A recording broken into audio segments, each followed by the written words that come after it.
जय हिंद, नमस्कार।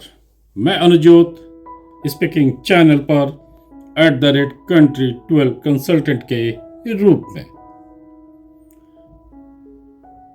लोकसभा और विधानसभा चुनाव उपरांत अर्थव्यवस्था पर प्रहार प्रयोगशाला,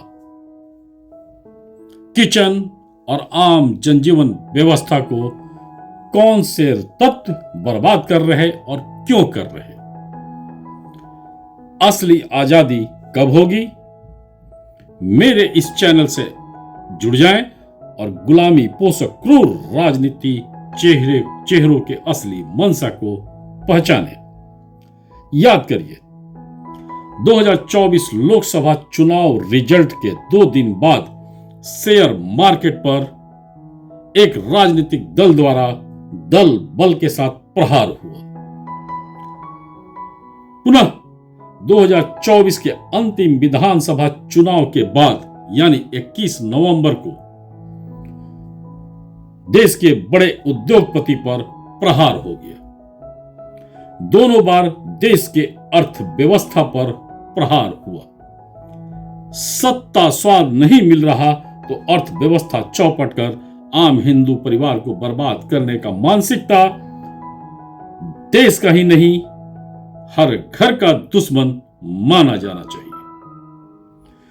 2024 चुनाव का असली एग्जिट पोल 21 नवंबर को इसी चैनल पर उपलब्ध है। रिजल्ट 23 को आएगा, पर असली एग्जिट पोल 21 नवंबर को उपलब्ध करा दिया गया है और इसे ध्यान से सभी सुने। चुनाव बाद आम जनता हर एंगल से आग के घेरे में होती है, ध्यान से इसे समझें। हरियाणा और कश्मीर चुनाव का एग्जिट पोल भी इसी चैनल पर उपलब्ध है, जो अनुजोत द्वारा बताया गया और रिजल्ट आने के पहले ही अपलोड किया गया था। और कश्मीर में सत्ता परिवर्तन के बाद 100% सही साबित होता हुआ इस चैनल का बताया हुआ एग्जिट पोल, जो हरियाणा और कश्मीर चुनाव के बाद आया था। जब तक इस एपिसोड को आप सुनेंगे, झारखंड और महाराष्ट्र के विधानसभा की तस्वीर साफ होने लगी होगी या हो चुकी होगी। पर मेरे इस चैनल का बताया गया 21 नवंबर का एग्जिट पोल 100% सही साबित होगा, यह दावे के साथ बोल सकता हूं। ध्यान रहे, आम जनता के बर्बादी पटकथा को शेयर मार्केट पर प्रहार और उद्योगपतियों पर प्रहार से लिखा जा चुका है। आजादी को कैद किया जा रहा है। कैसे, आगे सुने। संविधान को कोई खतरा नहीं है। आम जनता के आजादी को आज तक खतरा पैदा करवाया गया है और लगातार आजादी को खतरे में डाला जा रहा है। इस पर ध्यान देने की जरूरत है। मेरे इस चैनल को लाइक, सब्सक्राइब और शेयर कर ले और ज्यादा से ज्यादा लोगों को साथ में जोड़े। ध्यान रहे, कोई भी सरकार बना ले, दावे के साथ देश के अर्थव्यवस्था के नुकसान से राज्य को उन्नत बना ही नहीं सकता, जनता को उत्साही बना ही नहीं सकता। उल्टे शेयर मार्केट द्वारा अर्थव्यवस्था की बर्बादी से कई परिवार को आत्महत्या के लिए मजबूर किया जा सकता है और ऐसा किया जा रहा है। इन सब का मास्टरमाइंड विदेशी दुश्मन और भारत में बसे हुए विदेशी दुश्मन के अघोषित राजतंत्र सोच रूपी एजेंट। ये कौन? ये आम जनता सोचे। प्रश्न, जनता आग के घेरे में कब आती है और कैसे आती है? जब देश के 90% राजनीतिक दल देश की अर्थव्यवस्था पर प्रहार करते हैं, जब विदेशी दुश्मन के प्रभाव से देश के आर्थिक विकास का टांग तोड़ने का प्रयास देश के 90% देश नीति विरोधी राजनीतिक दल करते हैं। ध्यान रहे, लोकसभा चुनाव के बाद भी पूरे दल बल के साथ शेयर मार्केट पर भ्रामक बयान दिया गया था। देश की अर्थव्यवस्था पर प्रहार हुआ और देखते देखते अरबों रुपए का नुकसान करवाया गया। आम जनता के गाढ़ी कमाई को डुबोने का प्रयास हुआ और हुआ भी। अच्छे विदेशी इन्वेस्टमेंट को रुकवाया गया ताकि देश में बेरोजगारी बढ़ सके। नंबर 2, 2024 का विधानसभा चुनावी रंग खत्म हुआ और विदेशी दुश्मन के टूल किट से देश के प्रमुख उद्योगपति अडानी पर प्रहार चालू हो गया और पुनः शेयर मार्केट से अरबों का नुकसान करवाया गया। पुनः विदेशी इन्वेस्टमेंट को भारत से निकलवाकर भारत की अर्थव्यवस्था पर क्रूर आक्रांता जैसा प्रहार करवाया गया। ध्यान रहे, क्रूर आक्रांता जैसा देश की अर्थव्यवस्था पर प्रहार करवाया गया। ध्यान देने वाली बात, 2 नवंबर चुनाव खत्म हुआ और अच्छी सरकार के शपथ के उम्मीद से बढ़ने वाले मार्केट को डुबोया गया। देश के आर्थिक विकास को डुबोया गया। देश के आम जनता की कमाई को लुटवाया गया। ये लुटवाने वाले कौन, हर जनता को अब समझना जरूरी है। और इनका प्रमुख उद्देश्य देश में अराजकता फैले, जनता में गरीबी फैले, महंगाई का मार हो, शेयर मार्केट से रोजी रोटी कमाने वाले बर्बाद हो जाएं, कुछ परिवार कर्ज के जाल में आत्महत्या कर लें, अपराध के रास्ते पर आ जाए, बेरोजगारी महंगाई दुगुना हो। ये इनका प्रमुख उद्देश्य है और इनका प्रमुख सोच। जब जनता में बेरोजगारी होगी, महंगाई होगी तो अराजकता निश्चित रूप से पैर पसारेगी। इसी अराजकता से तुष्टीकरण वोट बैंक को हर विधानसभा और लोकसभा सीट पर बढ़ाने का नियमित मौका देते रहना। आम हिंदू जनता खुद में उलझी रहेगी तो देश नीति पर उनका ध्यान नहीं जाएगा। देश नीति नियम के साथ राजनीति करने वाले पर उनका ध्यान नहीं जाएगा, क्योंकि जनता खुद में त्रस्त होगी, खुद में परेशान होगी। ध्यान रहे, हर देश के विकास का साथी देश के उद्योगपति होते हैं।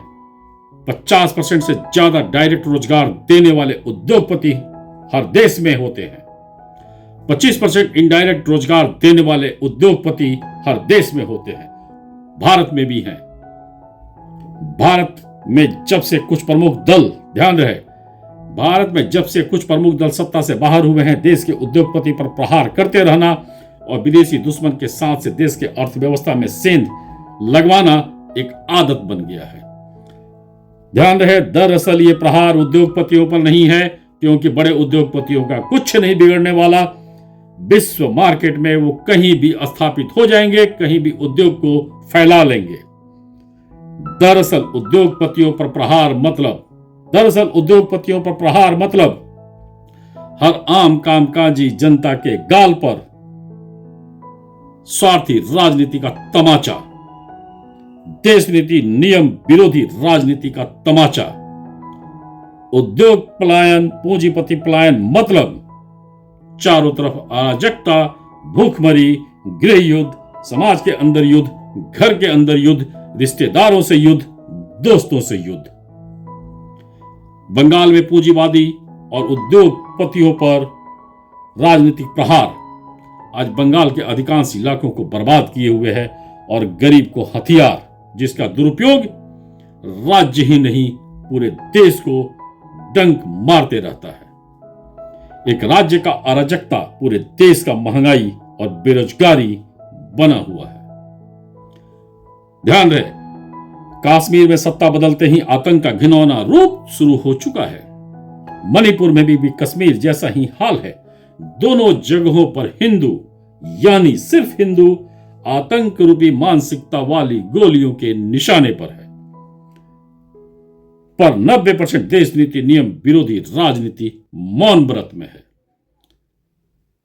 आपकी निष्ठा किस दल से है, ये कोई वोट बैंक आतंक नहीं पूछता है। हिंदू होना ही आतंक के गोली का सीने में घुसना सुनिश्चित होता है और 1947 से ऐसा ही होते रहा है। पर 90% राजनीति का मौन समर्थन अब सभी को दिखना चाहिए। रेल जिहाद प्रयोगशाला भी चल रहा है और रेल यात्रा आज के दिन में भय यात्रा बन रहा है।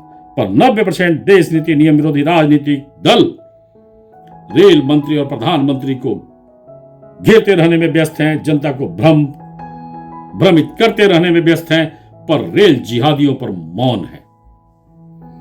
ये हर व्यक्ति के लिए, हर परिवार के लिए आत्ममंथन का विषय होना चाहिए। ध्यान रहे, लोकसभा का शीत सत्र जल्द ही चालू होगा। देश नीति नियम विरोधी राजनीति ने देश नीति नियम पर चर्चा के माहौल को बाधित कर अडानी मामले से अरबों रुपए की बर्बादी की पटकथा लिख चुकी है। शायद ही कोई देश नीति नियम पर चर्चा इस शीतकालीन सत्र में सुनने को मिलेगा। पूरे शीत सत्र में जनता के अरबों टैक्स वाले रुपए स्वाहा हो जाएंगे। इसका असली मकसद वक्फ बोर्ड मामले को लटकाने का होगा, एक देश एक चुनाव नियम को लटकाने का होगा, अडानी नाम का हंगामा हथियार साबित कर देश के अर्थव्यवस्था को डुबोने का होगा, जिससे देश में गरीबी, बेरोजगारी, महंगाई बढ़े। अतः बदले में महंगाई का मिलना निश्चित है। हर घर का बजट बिगड़ना निश्चित है, हर किचन का बजट बिगड़ना निश्चित है। ऐसे स्वार्थी राजनीतिक दल को जब तक आम जनता अपने वोट से पोसेगी, जनता के इर्द गिर्द से आग रूपी गरीबी, महंगाई, बेरोजगारी खत्म होने वाली नहीं है। आतंक, भ्रष्टाचार, अपराध, युवा में नशा रूपी जहर कम होने वाला नहीं है। अतः जब तक स्वार्थी राजनीति का अंत जनता अपनी जागरूकता से नहीं करेगी, नहीं करवाएगी, जनता के हर सुविधा का अंत होना देश की देश नियम विरोधी के द्वारा सुनिश्चित किया जाता रहेगा। मुफ्तखोरी से जनता को भिखमंगा बना के पंगु बनाने का उपाय करते 90% देश नीति नियम विरोधी राजनीति दिखेगी। इसी उठापटक से खालिस्तान और आगिस्तान को हर के दरवाजे पर भेजने का उपाय भी करते 90% देश नीति विरोधी राजनीतिक दल दिखेंगे। अतः देश के अर्थव्यवस्था या उद्योगपति के दुश्मन दरअसल उनके दुश्मन नहीं, दरअसल वो हर घर के दाल रोटी सब्जी का दुश्मन है। अतः असली आजादी उसी वक्त होगी जब देश से देश नीति नियम विरोधी राजनीतिक दलों को देश की जनता राजनीति के मैदान से भगाएगी, क्योंकि ऐसे देश नीति नियम विरोधी राजनीतिक दल के रहने का मतलब हर व्यवस्था पर चोट और किसी भी वक्त किसी भी परिवार का एक बहुत बड़ा खतरा। अतः इस चैनल का उद्देश्य देश में बढ़ते राजनीतिक अराजकता को बताना है, और राजनीतिक अराजकता को जनता ही दूर करवा सकती है।